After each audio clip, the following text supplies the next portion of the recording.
UGC-யால் அங்கீகரிக்கப்பட்ட கல்வி நிலையம். உங்கள் கல்வி கனவு நிறைவேறும் இடம். Sathyabama institute of science and technology, Chennai. ஒரு வருடத்துல கிட்டத்தட்ட 2வது முறை இவ்வளவு மக்கள் உயிரிழக்கக்கூடிய சம்பவம் நடக்குதுன்னு சொன்னா, அப்ப மாநில அரசு மக்களை காப்பாத்துற அரசா இது இருக்கா?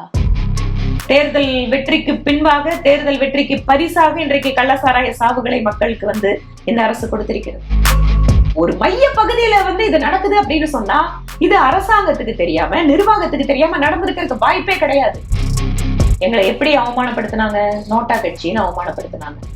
இன்றைக்கு நானே என் குழந்தைங்களுக்கு என்ன பண்ணுவேன், எல்லாம் ட்ரெஸ் எல்லாம் ரெடி பண்ணி இதெல்லாம் பண்ணதுக்கு அப்புறம் பூஜை ரூம்ல கூட்டிட்டு போய் நெத்தியில திருநீரை குங்குமம் வச்சுதான் வெளியில அனுப்புவேன். தமிழர்களுடைய அடையாளம் தாங்க திருநீரு. 2016 நிக்கும் போது 33,000 வாக்குகள். இன்று கிட்டத்தட்ட அது எப்படி ஆயிருக்கு, 54,000 வாக்குகள் வரைக்கும் கொண்டு வந்திருக்கோம். அப்ப பாஜக கட்சிக்கு வளர்ச்சி இல்லையா? தமிழிசை அவர்கள் பேசுறதையும் நம்ம ஒவ்வொரு தலைவர்கள் பேசுறத பத்தியும் அதுக்கு விமர்சனம் கேட்டிருந்தீங்கன்னா அது பேட்டியா இருக்காது. தமிழ்நாடு பாஜக தலைமையில மாற்றம் வருவதற்கான வாய்ப்பு இருக்கா? விகடன் நேயர்களுக்கு வணக்கம். நான் ராம்சங்கர். கோவை தெற்கு சட்டமன்ற உறுப்பினரும் பாஜகவின் தேசிய மகளிர் அணி தலைவருமான திருமதி வானதி ஸ்ரீனிவாசன் அவர்கள் நம்மோடு இருக்கிறார்கள். நடந்து முடிந்த நாடாளுமன்ற தேர்தல் முடிவுகள் மற்றும் தமிழ்நாடு நடப்பு அரசியல் விவகாரங்கள் உள்ளிட்ட பல்வேறு விவகாரங்கள் குறித்து அவர்கள் வரைக்கலாம். வணக்கம். வணக்கம். இன்று காலை நீங்க சட்டமன்ற வளாகத்துல பேசும்போது இந்த கள்ளச்சாராய மரணங்கள் கொலைக்கு ஒப்பானது அப்படின்னு பேசியிருந்தீங்க. ஒரு சம்பவம் நடக்குது, அரசு உடனடியாக நடவடிக்கை எடுக்கிறாங்க. அதை கொலைக்கு ஒப்பானதுன்னு சொல்றது சரியா இருக்குமா? அரசாங்கம் மதுக்கடைகளை நடத்தக்கூடாது, மதுக்கடைகளை மூடணும் அப்படின்னு கோரிக்கை வைக்கும் போது எல்லாமே அரசாங்க தரப்பிலிருந்து இருந்து வரக்கூடிய பதில், மதுக்கடைகளை அரசு மூடினால் பக்கத்து மாநிலங்கள் நடத்தும் போது அந்த மாநிலத்துக்கு போய் குடிப்பாங்க. 2வது, கள்ள சாராயம் பெருகிவிடும் அப்படிங்கறதா அரசாங்கத்தோட பதில். அரசாங்கம் தமிழ்நாட்டுல தெருவுக்கு தெரு மது கடைகளை திறந்து வச்சு விற்பனை நடத்துற நேரத்துல கள்ளசாராய சாவுகள் இது ஏதோ முதல் முறை இல்ல. தமிழ்நாட்டுல ஒரு வருடத்துல கிட்டத்தட்ட 2வது முறை இவ்வளவு மக்கள் உயிரிழக்கக்கூடிய சம்பவம் நடக்குதுன்னு சொன்னா, அப்ப மாநில அரசு மக்களை காப்பாத்துற அரசா இது இருக்கா? அப்போ அந்த மக்களை ஒரு மலிவான சாராயத்திற்கு தள்ளுகின்ற, அவர்களை அந்த நிலைமைக்கு ஆளாக்குகின்ற அரசை வேற எப்படி ஒப்பிட முடியும்? அதனாலதான் நான் அந்த வார்த்தையை சொன்னேன். வலியுறுத்துறாங்க, அது தடுத்திருக்கணும்ன்றது சரிதான். அது கொலை அப்படின்னு சொல்லும் போது அது தாண்டி வேண்டுமென்றே, ஏனென்றால் இதனுடைய தீவிரத்தை மாநில அரசு புரிந்து கொள்ள வேண்டும். ஒரு சம்பவம் நடந்ததுக்கு பின்னால அதிகாரி மாத்திரம் இடைநீக்கம் பண்றோம் அப்படிங்கிற இது ஒரு வழக்கமான நடைமுறையா மாறிட்டு இருந்ததுன்னு சொன்னா, இந்த கள்ளச்சாராயத்துல பின்னணியில் இருக்கிறது யாரு? ஒவ்வொரு அதிர்ச்சிகரமான தகவல் வர ஆரம்பிச்சிருக்கு.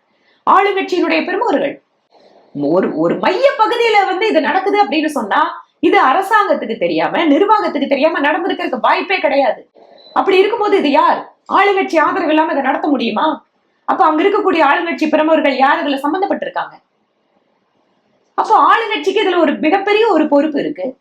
அப்ப அவர்களே முன்னின்று இதை நடத்துகின்ற பொழுது வேற எது எப்படி சொல்ல முடியும்? விசாரணை போயிட்டு இருக்கு, அதுல எப்படியான அமைதி நம்ம பொறுத்து பார்க்கணும். நாடாளுமன்ற தேர்தல் முடிவுகள் வந்திருக்குது. இப்போ நல்லாட்சி கொடுத்தார் மோடி அப்படின்னு சொன்னோம், பட் நமக்கு பெரும்பான்மை கிடைக்காத ஒரு சூழல் இருக்கு. மக்கள் விரோத ஆட்சி கொடுத்தார் ஸ்டாலின்னு சொல்றோம், ஆனா அங்க 40 ஸ்டாலினால வெற்றி பெற முடிஞ்சிருக்கு. இந்த தேர்தல் முடிவுகள் எப்படி பாக்குறீங்க? தேர்தல் முடிவுகள் பாரதிய ஜனதா கட்சி நாட்டிலேயே தனிப்பெரும்பான்மை பெற்றிருக்கக்கூடிய தனிப்பெரும் கட்சியாக உருவெடுத்திருக்கிறது. அதனால ஆதரவு இல்ல, நீங்க முன்னாடி இருந்த எண்ணிக்கை வரல. ஆனா இந்த நாட்டுல வேற எந்த அரசியல் கட்சிக்கும் கிடைக்காத வாக்குகளும் இன்னைக்கு எங்களுக்கு தானே கிடைச்சிருக்கு. அதனால நாங்க இன்னைக்கு 3வது முறை ஆட்சி அமைச்சிருக்கோம். இவ்வளவு பெரிய ஜனநாயக நாட்டுல, இவ்வளவு கோடி மக்கள் வாக்களிக்கக்கூடிய இந்த நாட்டுல ஒவ்வொரு பிராந்தியத்திற்கும் இருக்கக்கூடிய பல்வேறு அரசியல் கட்சிகளுக்கு மத்தியில தொடர்ச்சியாக 3வது முறையாக பிரதமராக திரு நரேந்திர மோடி அவர்கள் வருகிறார் என்பதும், பாரதிய ஜனதா கட்சி தலைமையிலான கூட்டணிக்கு மக்கள் கொடுக்கின்ற ஆதரவு என்பதும், நாங்கள் கூறுகின்ற அந்த நல்லாட்சிக்கு மீண்டும் ஒருவரை மக்கள் அங்கீகாரம் கொடுத்திருக்கிறார்கள். தமிழ்நாட்டுல சொல்றேன், 40 மக்களுக்கு அதிருப்தி இருக்கு, இல்லைன்னு சொல்ல பாருங்க. தேர்தல் வெற்றிக்கு பின்பாக, தேர்தல் வெற்றிக்கு பரிசாக இன்றைக்கு கள்ளசாராய சாவுகளை மக்களுக்கு இந்த அரசு கொடுத்திருக்கிறது. இந்த பிரச்சனை இருக்கு. ஆனா சில நேரத்துல கூட்டணி மற்ற இருக்கக்கூடிய தேர்தல் அரசியலுக்கே உரித்தான குணாதிசயங்கள் வரும்போது இது மாதிரி ஒரு தேர்தல் வெற்றி அப்படிங்கிறது அவங்களுக்கு சிலது வாய்க்கிறது. அதே போல பாரதிய ஜனதா கட்சிக்கு தமிழகத்தில் கிடைத்திருக்கக்கூடிய வாக்கு இன்று ஒரு ஒரு 2 கட்சிகளுக்கு மாற்றாக ஒரு மிகப்பெரிய ஒரு வாக்கு வங்கியோடு எழுச்சியோடு பாரதிய ஜனதா கட்சி வேகமாக வளர்ந்து கொண்டு வருவதை இந்த தேர்தலில் மக்கள் பார்க்கிறார்கள். அதற்காக தமிழக மக்களுக்கு நாங்கள் நன்றி சொல்றோம். இல்ல அதை வெற்றியை பார்க்க முடியுமா மேம்? 40 ஒரு நான் 13 சொல்றேன். தொகுதிகளை நீங்க டெபாசிட். நீங்க வந்து ஒரு கட்சி எங்களை எப்படி அவமானப்படுத்தினாங்க? நோட்டா கட்சின்னு அவமானப்படுத்தினாங்க. இன்றைக்கு நீங்க இதற்கு முன்பாக இருக்கின்ற ஆளும் கட்சியாக இருந்த அதிமுகவை விட நீங்க இன்னைக்கு வந்து போட்டியிட்ட தொகுதிகள்ல அவர்களை பின்னுக்கு தள்ளி நாங்க எமர்ஜ் ஆயிருக்கோம் அப்படின்னு சொன்னா இதனோட வீரியத்தை, இதனுடைய பலத்தை புரிந்து கொள்ள வேண்டும். ஓகே. அதனால வெற்றி அப்படிங்கிறது எங்களுக்கு எண்ணிக்கையில வராம இருக்கலாம், ஆனால் கட்சியினுடைய வளர்ச்சி என்பது அங்கீகாரப்பட்டிருக்கிறது. 2014 3ஆம் அணி அமைச்சு பாஜக 18% வாக்குகளை தக்க வச்சிருக்கீங்க. 10 வருஷம் கழிச்சு அதே அளவிலான வாக்குகளை பெறதை வந்து நம்ம வெற்றி கணக்கில் எடுத்துக்க முடியுமா? நீங்க 14 தேர்தலை பார்க்கும்போது அன்று தேசிய முற்போக்கு திராவிடர் கழகம் திரு விஜயகாந்த் அவர்கள் இருக்கிறார், திரு வைகோ அவர்கள் எங்களோடு இருந்தார், பாட்டாளி மக்கள் கட்சி எங்களோடு இருந்தது, இன்னும் ஒரு சில கட்சிகள் எல்லாம் எங்களோடு இருந்திருந்தாங்க. ஆனால் இப்போது நடந்திருக்கக்கூடிய தேர்தலில் எங்களோட கூட்டணி அப்படின்னு சொல்லி பார்த்தீங்கன்னா மிகப்பெரிய கட்சி அப்படிங்கிறது பாட்டாளி மக்கள் கட்சி, திரு ஐயா ஜி.கே. வாசன் அவர்களுடைய கட்சி. சரி, வாக்கு சதவிகிதம் அப்படின்னு சொல்லி பார்க்கும்போது இன்று அந்த கூட்டணியிலேயே அந்த கூட்டணி 14 இருந்திருந்த கூட்டணி வாங்கின சதவிகிதம் அப்படின்னு ஒரு பக்கம் இருந்தாலும் இந்த 24 நாங்கள் எங்களோட கூட்டணி இருக்கிறவர்களோடு சேர்ந்து பெற்றிருக்கக்கூடிய வாக்கு சதவீதம் அப்படிங்கிறது அந்த அடிப்படையில பார்க்கும்போது இது வந்து ஒரு நல்ல வளர்ச்சியா தான் பாக்குறோம். நாங்க 8 முறை பிரதமர் அவர்கள் பிரச்சாரத்துக்கு வந்திருந்தாங்க. எண்மண் எண் மக்கள் யாத்திரை அப்படின்னு மாநில தலைவரும் ஒரு யாத்திரையை மேற்கொண்டிருந்தாங்க. இருந்தாலும் அது வெற்றி வரைக்கும் அது பலிக்காம போனதுக்கு இல்ல, அதுதான் சொல்றேன், எங்களுக்கு நம்பர் கிடைக்காம இருந்திருக்கலாம். ஆனால் தமிழகத்தில் எங்களுடைய வளர்ச்சி என்பது மக்களால் ஒரு ஆதரவும் அங்கீகாரம் கொடுக்கப்பட்டிருக்கக்கூடிய சூழல்ல இதை நாங்க ஏத்துக்கிறோம். கோவையில மாநில தலைவர் வெற்றி பெறுவார் அப்படின்னு பாஜகவினர் பெரிதா நம்பினாங்க. அங்க ஒரு பின்னடைவை சந்திச்சிருக்கீங்க. குறிப்பா கோவை தெற்குல நீங்க எம்எல்ஏவா இருக்கிற தொகுதியிலேயே திமுக இந்த தடவை அந்த தொகுதிக்குட்பட்ட இடங்கள்ல முன்னிலை வந்திருக்கிறது நம்ம எப்படி புரிஞ்சுக்கிறது? கோவை நாடாளுமன்ற தொகுதி நாங்களும் பெருசா எதிர்பார்த்தோம், எங்களுக்கு வெற்றி கிடைக்கல. அதுக்கு முன்னாடி சொன்ன மாதிரி தேர்தல் அரசியல், கூட்டணி கணக்குகள், இந்த மாதிரி பல்வேறு விஷயங்கள் உண்டு. ஆனாலும் அங்கு 2வது இடத்தில் நல்ல வாக்குகள் எண்ணிக்கையில வந்திருக்கும். தெற்கு தொகுதியை பொறுத்த வரைக்கும் இருக்கின்ற 6 தொகுதிகளிலேயே முதலிடத்தில் வந்திருப்பது தெற்கு தொகுதி தான். நான் கூட்டணி அமைச்சு போட்டியிட்டதை விட அதிகமான வாக்குகள் இந்த முறை வாங்கியிருக்கோம். அதனால எங்களுக்கு அந்த வாக்கு கூட பாத்தீங்கன்னா ஒரு 8000 ஓட்டு வித்தியாசத்துல தான் தெற்கு தொகுதியில வந்து எங்களுக்கு இதா இருக்கு. அதனால இது எல்லாத்துக்கும் தெரியும், நம்ம வந்து ஒரு பலத்தை வந்து நாங்கள் எப்படி கூட்டிக் கொண்டிருக்கிறோம் அப்படின்னு. நான் 2016 நிற்கும் போது 33,000 வாக்குகள், இன்று கிட்டத்தட்ட அது எப்படி ஆயிருக்கு 54,000 வாக்குகள் வரைக்கும் கொண்டு வந்திருக்கோம். அப்போ பாஜக கட்சிக்கு வளர்ச்சி இல்லையா? நிறைய இடங்கள் நம்ம காங்கிரஸ்ல வந்து கோஷ்டி பூசல் மோதல்கள் இருக்குன்னு நம்ம பேசியிருக்கிறோம். அது தமிழ்நாடு பாஜகவிலும் இப்போ அதிகமா வளர்ந்துச்சோம். தமிழ்நாடு காங்கிரஸ் கட்சி எங்களோட ஒப்பிட முடியுமா? என்னங்க எப்படி சொல்லிட்டீங்க? அங்க அடிக்கிற அடிதடியோ, சேரோ, வேஷ்டி கிளிப்போ அதெல்லாம் எங்க கட்சியில அந்த மாதிரி எதுவும் கிடையாது. ஒரு ஜனநாயக ரீதியா நடக்கக்கூடிய ஒரு கட்சி இது. எந்த இடத்துலயும் வந்து அநாகரிகமாக எங்களோட கட்சியினுடைய தலைவர்கள், தொண்டர்கள் நடந்துக்கிறது இல்லை. கருத்துக்களை சொல்றாங்க, சில சமயம் கட்சி தலைமையோட கூட முரண்படுறாங்க, கட்சி கட்டுப்பாட்டை சில நேரத்துல மீறாங்க, அவங்க மேல நடவடிக்கை எடுக்கிறோம். ஆனால் அதே சமயம் குரல்களை சொல்வதற்கு உள்ள இருக்கக்கூடிய கட்சிக்கு உள்கட்சி ஜனநாயகத்திலையும் ரொம்ப சிறப்பா இருக்கிறதுனால அநாகரிகமான செயல்கள்ல ஒருபோதும் பாஜக கட்சி ஈடுபடுறது. நாங்க கூட்டணி வச்சு வைக்கலாம்னு நினைச்சோம், மாநில தலைவர் அந்த வியூகத்தை ஏத்துக்கல அப்படின்னு தமிழிசை அவர்கள் பொது வழியில பேசுறது பெரிய சர்ச்சையா இருக்கு இல்லையா? அதுக்கப்புறம் அதுக்கான பதிலையும் அவங்க சொல்லிட்டாங்க. நான் மாநில தலைவர் அந்த நேரத்தில் அந்த குற்றப்பின்னணி கொண்டவர்களை வந்து நான் கட்சியில சேர்க்கறது இல்லை, பொறுப்பு கொடுக்கறது இல்லை, பட் அது நடந்துருச்சு அப்படின்னு ஒரு கெடுவாய்ப்பா அது நடந்துருச்சுன்ற துணியில தமிழிசை அவர்கள் பேசுறதையும் நம்ம ஏதோ ஒவ்வொரு தலைவர்கள் பேசுறதை பத்தியும் அதுக்கு வந்து விமர்சனம் கேட்டிருந்தீங்கன்னா அது பேட்டியா இருக்காது. ரைட். நீட் விவகாரம் அது வந்து ஏற்கனவே தமிழ்நாட்டில் கடுமையாக எதிர்த்து வந்த நிலையில அகில இந்திய அளவுல அந்த எதிர்ப்பு பரவி இருக்கதா சொல்றாங்க. இல்லீகல் மதிப்பெண்ல வந்து கருணை மதிப்பெண்ல ஒரு இல்லீகலான ஒரு விஷயம் நடந்திருக்குது, அதுல வந்து ஒரு முறைகேடு நடந்திருக்குது, மறுதேர்வு வேணும் அப்படின்னு வச்சிருக்காங்க. ஸோ ஒரு நல்ல மருத்துவரை கொடுக்கக்கூடிய நீட் தேர்வு அப்படின்னு நம்ம சொல்றோம், பட் அங்க இவ்வளவு முறைகேடுகள் சர்ச்சைகள் இருக்குது, எப்படி பாக்குறோம்? இல்ல, இந்த முறை வந்து உங்களுக்கு தெரியும், தேர்தல் காலம் முழுக்க அதிகாரிகள் கையில இருந்து நடந்த விஷயம். அது அமைச்சரோட நேரடி பார்வை அப்படிங்கிறது இல்லை. ஏன்னா உங்களுக்கு 2.5 மாசம் எலெக்ஷன்ல ஒருத்தரும் அந்த நிர்வாகத்தில் இருந்திருக்க முடியாது. ஆனாலும் கூட பதவியேற்றக்கூடிய அமைச்சர் இந்த விஷயத்துல நியாயமான விசாரணை நடத்தப்படும், நீதி தேவைப்படக்கூடிய இடத்துல நிச்சயமா என்ன நடவடிக்கை எடுக்கணுமோ அதை எடுப்போம் அப்படின்னு சொல்லியிருக்காரு. பார்ப்போம். இப்ப நெட் எக்ஸாம் வந்து கேன்சல் பண்ணும், திருப்பி நடத்தணும் அப்படின்னு உத்தரவு வந்திருக்குது. நேஷனல் டெஸ்டிங் ஏஜென்சி அறிவிச்சிருக்காங்க. ஸோ இப்படி பண்ணும்போது நீட் மீதான நம்பகத்தன்மையே கேள்விக்குறியாது இல்லையா? இது நம்பகத்தன்மை அப்படிங்கிறத தாண்டி எந்த இடத்துல முறைகேடு இருந்தாலுமே அங்க நடவடிக்கை எடுக்கப்படும் அப்படிங்கிற ஸ்ட்ராங்கான மெசேஜ் போகுது. அப்ப யார் முறைகேடு பண்றாங்களோ அவங்களுக்கு இது ஒரு பாடமா இருக்கு. அதனால சில சமயம் முறைகேடுகள் நடந்தா கூட அதெல்லாம் நடக்கல அப்படின்னு சொல்லாம தவறு நடந்திருந்தால் நாங்கள் நடவடிக்கை எடுப்போம் அப்படின்னு சொல்றது ஒரு அரசாங்கத்திற்கு அழகு. அதுதான் இப்ப நடந்திருக்கு. மத்திய அரசுடைய போக்குகளை வந்து RSS நிர்வாகிகள் விமர்சிக்கிறாங்க. RSS தலைவர் வந்து மணிப்பூரை கவனிங்க அப்படின்னு ஒரு தொழில பேசுறாங்க. சோ பாஜகவுக்கும் RSSக்கும் ஏதோ ஒரு முரண் வந்துருச்சு அப்படின்னு ஒரு பேச்சு இருந்திருக்கு.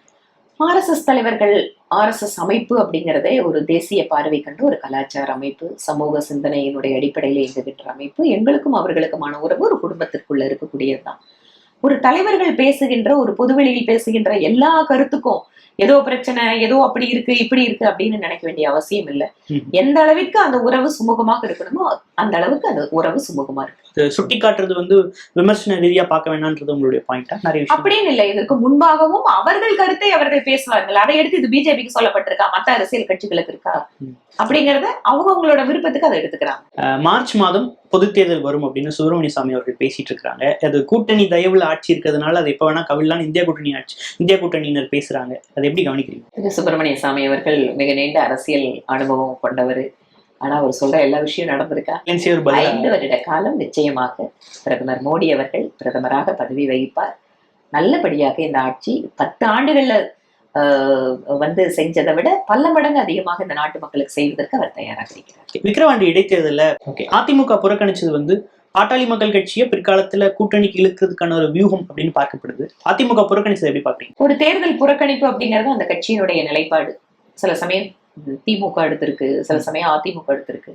ஆனா இந்த தேர்தல்ல தேசிய ஜனநாயக கூட்டணி பலமான ஒரு ஒரு கூட்டணி பலத்தோடு நல்ல ஒரு வேகத்தோடு வேலை செய்து அந்த வெற்றியை பெற வேண்டும் என்பதுதான் எங்களுடைய இலக்கு. அதிமுக இல்லாத நாடாளுமன்ற தேர்தல் அணுகிட்டீங்க. இது தொடர வாய்ப்பு இருக்கா? அந்த அதிமுக திமுகவோட நம்ம இனிமே கூட்டணி வைக்கிறதுக்கான வாய்ப்புகள் இல்லைன்னு நம்ம புரிஞ்சது. அதை பத்தி பேசுவதற்கு இப்போதைய தருணம் அல்ல.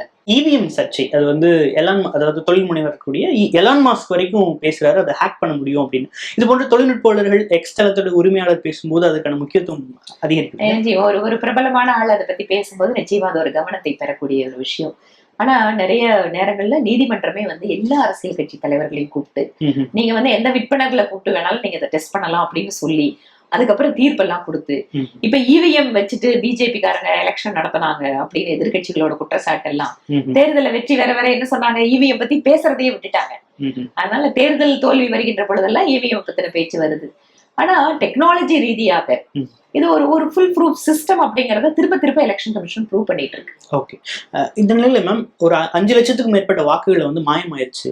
அதாவது வாக்கு பதிவானப்போ ஒரு எண்ணிக்கையும் வாக்குப்பதிவு முடிஞ்சதுக்கு அப்புறம் ஒரு எண்ணிக்கையும் இருக்கதா சொல்றாங்க. அது தமிழ்நாட்டிலேயே 4-5 தொகுதிகள் அது தெரிய வந்திருக்கு. திருவள்ளூர், வேலூர் போன்ற தொகுதிகளில் வந்து பதிவான வாக்குகள் எண்ணப்பட்ட வாக்குகள்ல வித்தியாசம் வந்திருக்கு.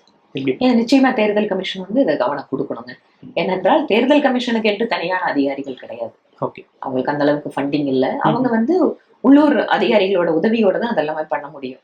ஆனா இந்த மாதிரியான செயல்கள்ல வந்து இந்த மாதிரி நடவடிக்கைகள் வரும்போது தேர்தல் கமிஷன் இன்னும் எச்சரிக்கையாக, ஏனென்றால் தேர்தல் கமிஷன் மக்கள் முழுமையாக நம்புகிறார்கள், அவங்களுக்கு அந்த பொறுப்புணர்வோடு செயல்பட வேண்டும் என்பதுதான் என்னோட எண்ணம். நீதிபதி சந்துரு அவர்கள் வந்து சாதிய சிந்தனை ஓங்கிடக்கூடாதுன்றதுக்காக பல்வேறு பரிந்துரை அறிக்கைகளை அரசுக்கு வழங்கியிருக்கிறாரு. ஆனால் பாஜக தலைவர்கள் வந்து அது வந்து ஏதோ இந்து மதத்துக்கு எதிரான ஒரு நடவடிக்கையை வந்து நீதிபதி சந்துரு அவர்கள் கொடுத்தது போல ஒரு தோற்றத்தை ஏற்படுத்துவது சரியா இருக்குமா? அது ஒரு நல்ல அப்படிங்கிறத விட ரெக்கமெண்டேஷன்ல எல்லா விஷயத்தையும் பிஜேபி எதிர்க்கல. நிறைய விஷயங்கள் அவரோட பரிந்துரையில இருக்கு. ஆமா, ஒரு அடையாளம் அப்படிங்கிறதுல நம்ம எப்படி அந்த குழந்தைங்களுக்கு வந்து அதை சென்சிட்டைஸ் பண்ணணும், இந்த மாதிரியான விஷயங்கள் ஒரு சிலது கொடுத்திருக்காரு. ஜாதி மத அடையாளங்களை தாண்டி குழந்தைகள் அதுவும் படிக்கின்ற வயசுல, அதனாலதான் சீருடைன்னு அப்படின்னு ஒன்னையே நம்ம கொண்டு வந்தோம். ஏனென்றால் சமுதாயத்தினுடைய ஏற்றத்தாழ்வுகள் குழந்தைகளோட மனசுல எந்த பாதிப்பும் கொண்டு வரக்கூடாதுங்கிறக்காக. ஆனா அப்படி இருக்கும்போது இன்றைக்கு ஒரு காலத்தினுடைய தேவைக்கேற்ப காலத்தினுடைய மாற்றம் வரும்போது அதுக்கான சில நடவடிக்கைகள் எடுக்க வேண்டி இருக்கு. ஆனா அது என்னக்காகன்னா, நீங்க என்ன பர்பஸ்க்காக கொண்டு வரீங்களோ அது ஒரு ஒட்டுமொத்தமாக ஒரு கலாச்சார அடையாளத்தை புறக்கணிப்பதாக எதிர்ப்பதாக இருக்கக்கூடாது. நீங்க வந்து ஒரு ஹிஜாப் அப்படிங்கிற ஒரு விஷயம் கர்நாடகால வரும்போது மத அடையாளம் கட்டாயம் வேணும் அப்படின்னு போராடுறவங்க எல்லாம் இப்போ நெற்றியில திலகம் வைக்க கூடாது, நீங்க காலையில கோயிலுக்கு போறது அப்படிங்கிறது ஒரு பக்கம், ஒரு பழக்கம். ஒரு வீட்டுல வந்து குழந்தைங்க ஸ்கூலுக்கு வெளியில வரும்போது நானே என் குழந்தைங்களுக்கு என்ன பண்ணுவேன், எல்லாம் ட்ரெஸ் எல்லாம் ரெடி பண்ணி இதெல்லாம் பண்ணதுக்கு அப்புறம் பூஜை ரூம்ல கூட்டிட்டு போய் நெத்தியில திருநீரோ குங்குமம் வச்சுதான் வெளியில அனுப்புவேன். அப்படி இருக்கின்ற பொழுது நீங்க அந்த அந்த அந்த ஒரு நம்பிக்கைய ஒரு அடையாளத்தை நீங்க வந்து இந்த நடவடிக்கைக்காக அதை நீங்க புறக்கணிக்கிறோம்னு சொல்றது பிரச்சனையினுடைய ஆழத்தை வந்து அதற்கென்று உண்மையான தன்மையோடு அணுகாமல் ஒரு புற அடையாளங்களை வைத்து இதை வந்து மாத்தணும்னு நினைக்கிறது இது வந்து பலன் கொடுக்காது. ரெண்டாவது, இந்த மாதிரி அடையாளங்கள் அப்படின்னு வரும்போது நெற்றி திலகமோ கையில வந்து கயிறு கட்டிக்கிறதோ, ஒரு காசிக்கு போறாங்கன்னு சொன்னா என்ன கொண்டு வருவாங்க, காசி கயிறு கொண்டு வருவாங்க. இதையெல்லாம் வந்து நீங்க வந்து மாணவர்களுக்கு வந்து பண்ணக்கூடாதுங்கும் போது அப்ப எது வந்து இங்க வந்து நம்மளோட அடையாளமா இருக்கு? தமிழர்களுடைய அடையாளம் தாங்க திருநீரு. நீங்க தமிழ்நாட்டை தாண்டி வெளியில வந்து அதிகமா வந்து திருநீரை பார்க்க முடியாது. திருநீரு அப்படிங்கறதே தமிழ்நாட்டோட அடையாளம். நீங்க தமிழர்களுடைய பெருமை பேசுகின்ற, தமிழர்களுடைய அடையாளம் பேசுகின்ற, தமிழ் சமூகத்தினுடைய அடையாளமாக இருக்கின்ற ஒரு விஷயத்த வந்து நீங்க வந்து இத காரணம் காட்டி தடுத்து நிறுத்துறீங்கன்னு சொன்னா, அப்ப தமிழன் அப்படின்னு சொன்னால நானே இப்ப போறேங்க நாட்டுக்கு, நான் திருநீர் வச்சிருப்பேன். அப்ப எல்லாருமே கேட்பாங்க தமிழ்நாட்டுக்காரங்களான்னு கேட்பாங்க. சோ இது வந்து நம்மளோட அடையாளம். இந்த மாதிரி விஷயங்கள்ல, சென்சிட்டிவான விஷயங்கள்ல இது அரசியலமைப்பு சட்டம் கொடுத்திருக்கூடிய அடிப்படை உரிமை, வழிபாட்டு உரிமை. அதனால ஜாதிய வேறுபாடுகளை, சமூக நீதி சார்ந்த கோட்பாடுகள், இதெல்லாம் வந்து சமூக நீதி அப்படின்னு பேசும்போது அது எப்படி ஒரு மனமாற்றத்தை உருவாக்க வேண்டும்னு பேசுறதை விட்டுட்டு நீங்க புற அடையாளங்களுக்குள்ள போய் அதுக்கான சொல்யூஷனை தேட முடியாது. இப்ப அண்மையில ஒரு அறிவிப்பை பாஜக தலைமை வெளியிட்டிருக்கிறாங்க. அண்ணாமலை அவர்களை விமர்சிச்சு பேசின சிந்தனை பிரிவு செயலர் இருக்கக்கூடிய கல்யாணராமன் அவர்கள் நீக்கப்பட்டிருக்கிறார். தமிழிசை அவர்களை விமர்சித்து பேசிய திருச்சி சூர்யா அவர்கள் வந்து நீக்கப்பட்டிருக்கிறார். இதுவே ஒரு கோல்டு வாருக்கான அடையாளம்னு சொல்றாங்க. இல்ல நேத்து 2 பேத்து மேலேயும் ஒரே மாதிரி நடவடிக்கைன்னு தான் கூட்டத்துல முடிவெடுத்திருக்காங்க. நான் இன்னும் என்ன விசாரிக்கல. சட்டமன்றம் தொடங்கி இருக்குது, நாளை முதல் தொடர்ந்து நடக்க இருக்குது. சோ இந்த மாதிரியான விஷயங்களை சிறப்பு கவனம் கொடுத்து நீங்க பேச இருக்கிறீங்க. அது என்ன பிளான் வச்சிருக்கீங்க? இப்பதான் சட்டமன்ற குழு கூட்டம் நடந்து முடிஞ்சிருக்கு. கவன ஈர்ப்பு தீர்மானங்கள் எதெல்லாம் கொடுக்கலாம் அப்படின்னு முடிவு பண்ணி இன்னைக்கே நான் 4 கவன ஈர்ப்பு தீர்மானம் கொடுத்திருக்கேன். அந்த லேடி கான்ஸ்டபிள் பண்ணது, அதுக்கப்புறம் கள்ளச்சாராய சாவு தொடர்பாக திருநெல்வேலியில கம்யூனிஸ்ட் கட்சி அலுவலகம் வந்து தாக்கப்பட்டிருக்கு. அதுக்கே நான் கொடுத்திருக்கேன். ஒரு அரசியல் கட்சி அலுவலகத்தை வந்து மக்கள் தாக்குறாங்க அப்படிங்கும் போது இந்த மாதிரியான விஷயங்களுக்கு எல்லாமே நான் வந்து கவன ஈர்ப்பு தீர்மானம் கொடுத்திருக்கேன். மானிய கோரிக்கையில யார் எந்தெந்த துறையில பேசுறதெல்லாம் முடிவு எடுத்துட்டு இருக்கோம். இறுதியான ஒரு கேள்வி, தமிழ்நாடு பாஜக தலைமையில மாற்றம் வருவதற்கான வாய்ப்பு இருக்கா? பாஜக மாநில தலைவர், தேசிய தலைவர், மாவட்ட தலைவர் எந்தெந்த நேரத்துல கட்சியில தேர்தல் வருதோ இல்ல அமைப்பு ரீதியான மாற்றம் வருதோ அப்பப்போ வரும். இது வந்து இப்ப வருமா அப்ப வருமா இல்ல வருமா வராதா இதற்கெல்லாம் பதில் சொல்ற இடத்துல நான் இல்ல. தமிழிசை அவர்கள் கவர்னரா இருந்தாங்க, தமிழ்நாடு தேர்தல் களத்துக்கு வந்தாங்க, இப்ப திருப்பி பாஜக இருக்கிறாங்க. யார் வேணாலும் மாநில தலைவர் ஆகலாம் அப்படின்றது அவங்க ஆதரவாளர்கள் நிறைய இடங்கள்ல பேசுறதை பார்க்க முடியுது. நீங்க மாநில தலைவர் உங்களுடைய ஆதரவாளர்கள் ஒரு சில கருத்துக்களை வந்து பேசிட்டு இருக்கிறதாகமான தகவல்கள் எல்லாமே வருது. எப்படி தகவல் வருது? அங்க தகவல் வருது, யாரோ நாங்க என்னங்க பதில் சொல்ல முடியும்? என்ன எங்க கட்சியை பொறுத்த வரைக்கும் எந்த நேரத்துல எந்த மாதிரியான பொறுப்புகளை யாராரு கொடுக்கணுங்கிறதெல்லாம் தேசிய தலைமை முடிவு பண்ணி சொல்லணும். இதுல வந்து ஆரிடம் சொல்றதுக்கெல்லாம் ஒண்ணும் இல்லை. இவங்க இருப்பாங்களா, போவாங்களா, அவங்க வருவாங்களா, இதுக்கெல்லாம் நான் பதில் சொல்ல முடியாது. நன்றி, ரொம்ப நன்றிங்க. யூஜிசியால் கேட்டகரி 1 அங்கீகரிக்கப்பட்ட கல்வி நிலையம். உங்கள் கல்வி கனவு நிறைவேறும் இடம் Sathyabama institute of science and technology, Chennai. Admission நடைபெறுகிறது. மேலும் விவரங்களுக்கு 994000522663 மற்றும் 9789822251. விகடன் வெல்கம் பேக் இப்ப வெறும் 29 ரூபாயில். ஜூனியர் விகடன், ஆனந்த விகடன், நாணயம் விகடன் உள்ளிட்ட 8 டிஜிட்டல் இதழ்கள், வேல்பாரி, நீரதிகாரம், அணிலாடம் முன்றில் உள்ளிட்ட கிளாசிக் தொடர்கள், சுஜாதா, எஸ் ராமகிருஷ்ணன், அசோகமித்ரன் உள்ளிட்ட நட்சத்திர எழுத்தாளர்களின் சிறுகதைகள் என 29 ரூபாயில் 3 மாதங்களுக்கு விகடனை அன்லிமிட்டடாக படிக்க இப்போதே சப்ஸ்கிரைப் செய்திடுங்கள்.